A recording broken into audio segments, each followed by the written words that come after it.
My name is Robert. I am a safety inspector for BattleBots. I'm also the robot operations manager for BattleBots Destructathon here in Las Vegas.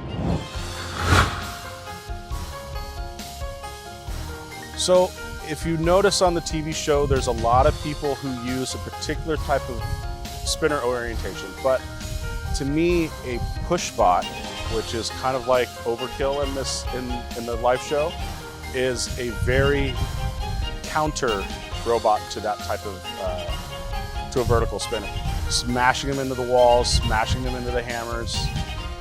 So it's kind of underrated at the moment.